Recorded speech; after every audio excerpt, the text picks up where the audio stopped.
Have you ever looked at a little patch of land and just wondered what it could be?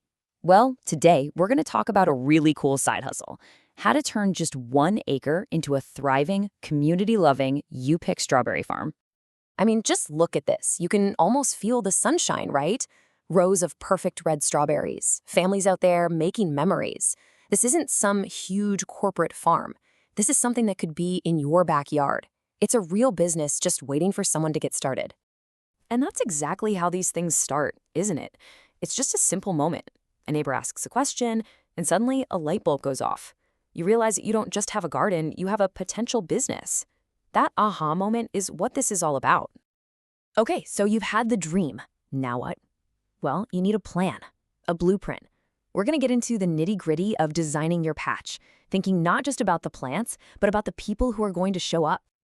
Let's start with a number that might blow your mind. 18,000. That's how many strawberry plants you can potentially fit on just 1 acre. So right away, that idea that you need this massive plot of land, just throw that out the window. And what do those 18,000 plants get you? In a good year, you could be looking at up to 15,000 pounds of strawberries. That is a lot of fruit. Suddenly, the financial side of this starts to look very, very interesting, doesn't it? So how you lay it all out is absolutely crucial. And these tips, they're not just about growing berries. They're about creating a great experience. Raised beds mean healthier fruit. Mulch keeps them clean. And straight rows with wide paths, that means a family with a stroller and a couple of excited kids can actually move around and have a good time. And yeah, those people have to get to you. You know, parking is one of those boring details that can totally ruin a day if you get it wrong.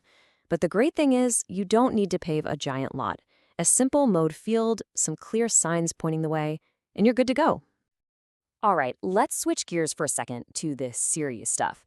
Because the moment you open your gate to the public, you've got a whole new set of responsibilities. Protecting your customers, your land, and your business is not optional. It's everything. And look, it doesn't have to be some scary legal nightmare. The simple 3-part system is brilliant. You've got signs to let people know the rules, you've got waivers for an extra layer of protection, and you're doing regular walkthroughs to spot any potential problems before they happen. Simple, practical, effective. Now, this is the big one. Insurance. Just look at the two options here. On one hand, you pay a few $100 a year for something called agritourism insurance. On the other hand, you risk losing your entire farm over one slip and fall. Your regular homeowner's policy will not cover this. This is an absolute must-have. You know, it's the little things that show people you care. A simple hand washing station, a first aid kit right where everyone can see it. These details build so much trust. It tells your visitors, hey, we've thought about you. We want you to be safe. It makes the whole operation feel professional. Okay, with the legal stuff sorted, we can get back to the fun. Because let's be honest, a successful you-pick farm isn't just selling strawberries. It's selling an experience. It's about creating a day that people will remember and talk about. And these two pictures show the whole strategy right here. On the left, you've got the main event, people picking their own berries. But on the right, that's where you boost your profits. They came for the fun, but they're leaving with jam. Maybe some pre-picked berries for grandma. You're making the most of every single customer. Making it easy for people to pay you is just good business. You got to decide, are you charging by the pound, which is super accurate, or do you go with flat rate buckets, which are way simpler for families? And please offer more than just cash. Venmo, a card reader, you don't want someone with a full bucket to walk away because they don't have cash. This right here is the secret sauce. These are the things that don't cost a lot but make a huge difference. A little spot to taste a berry, a bench in the shade, a cute sign for taking photos. That's what turns a nice visit into an amazing one. And next thing you know, their pictures are all over Instagram. That's free advertising you literally can't buy. Okay, so we've covered the dream, the setup, and the whole customer experience. But now we have to ask the big question, the one everyone's thinking. Can you actually make decent money doing this? Let's break down the numbers. So, yeah, when it's all said and done, after all the work, is it actually worth it? Does the math work out? Well, here's your answer. And honestly, the numbers are pretty staggering. You could gross over $50,000. And when you look at the typical expenses, plants, insurance, a few other things, they're really manageable.